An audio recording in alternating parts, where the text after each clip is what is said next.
Ramon Mendoza Foundation and of course to the award-giving body para po sa recognition na ito.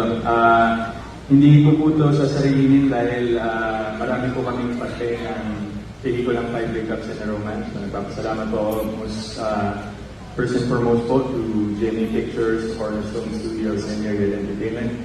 And sa lahat po ng sumuporta, sa lahat po ng block streaming, for 5 Breakups, supporters ko po, maraming salamat para sa inyo. And siyempre, I would like you also to share this award sa aming pong director at writer na si Direk Irene Villamor and sa aking pong very supportive at nakaparehang sa pelikula po na si Julia Montes.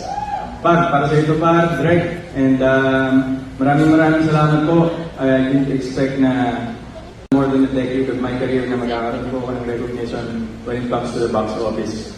So this is a blessing and sana po marami rin po ako